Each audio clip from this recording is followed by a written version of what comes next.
anyone will be interested, people watch things, people engage with things, and there's people, potential clients and customers of yours who would absorb your content, share your content, and believe in you if you put messages out there consistently. But it has to be consistent, and that's why we create a lot of pieces of content with one video, or one season of videos, a ton of pieces of content.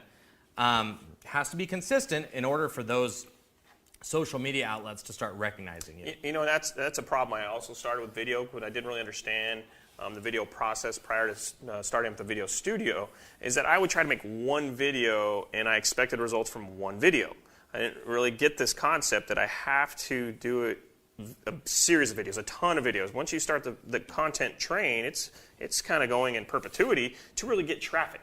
Yeah. Right? You're not going to gain a lot of traffic off of 1, 2, 10 videos. I mean, it takes, Sure. You've got to keep it going for a long time. And that is a challenge for us business owners to not only find the time, find the budget, absolutely. and find the topics, the things to talk about. Right. You know, right. Well, that's one of the big things that we help our clients with, is coming up with topics and ideas, and also creating some persuasive messaging. So persuasive messaging. I like that. I like that.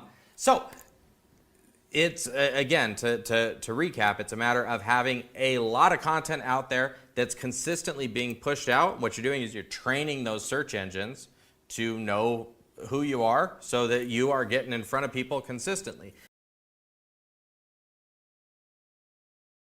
Let's go ahead, and I'm going to step up to the screen here, and I'm going to take you through. This is an incredible, we call it our multi-channel content distribution machine. And what we're going to do is I'm going to kind of walk you through the different aspects here. But what this does is this does a lot of different things, and we're going to refer to this in multiple videos throughout this season. And each one is going to be impactful to you and your business. So let's start up here with creating an initial video. And the reason we look to video is video has become such an incredible tool for businesses to get exposure. Think about it. How often do you sit there and read a blog anymore? How many ebooks do you think people read anymore? Okay, a few years ago that was very common. In today's day and age, unfortunately, it doesn't happen a whole lot anymore. And so that's why we're focusing on video, and then all of the content that we can actually pull from the video, and all the different ways that we'll be able to build exposure for your business with that video. So we typically start by creating a video initially, and then from that, we're able to expand that out and create multiple shorter videos from that, as well as a podcast show that you can leverage to help you build traffic. From that audio transcript, it's very easy to also create a blog, and so on and so forth. And when I show 3 videos here, just to be clear, I'm not talking about only 3 videos to every one. Sometimes, I mean, we've had customers, we've had clients pull what? I've had 10? 13. No, 13? 13. Out of one, 30-minute video, 20-minute video? It was actually a 20-minute podcast 20-minute, segment. yeah. And it was 13 videos that pulled out. 13 different videos, aside from the other segments that people are able to essentially pull. So, and then from that, being able to use that content, both the long-form video, the short-term videos, and everything else throughout social media. Now, what this does, social media, if you think about it, is just another search engine. And how does social media get people to continuously watch? Well, they get people to continuously watch from having content to put in front of them.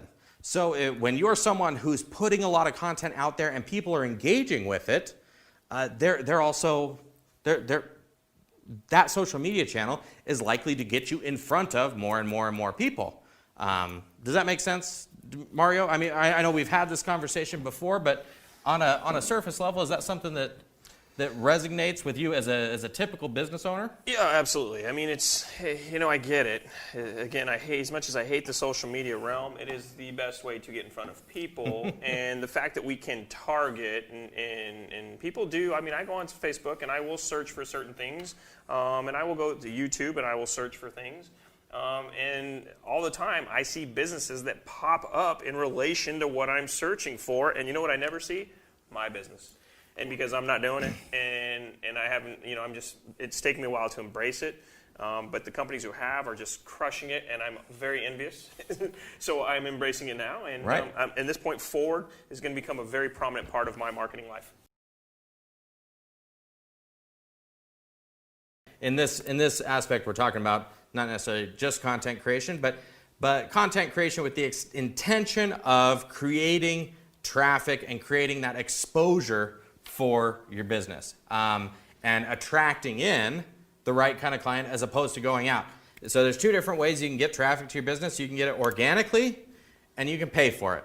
Okay, paid traffic. I'm not saying you shouldn't do it. Okay, everybody does it, us included. Yep. But if you only rely on paid traffic, it's like any drug. Okay. Give me more. Yeah, you're always going to need more, and it's something that can it can be very difficult for your business to get off. And all it takes is someone who's not associated with your business to lift that lever one way or another, and your cost of acquiring leads can go up just dramatically. Well, and to make matters worse, if I'm not mistaken, I just heard that Google's getting ready to take away cookies. So frightening.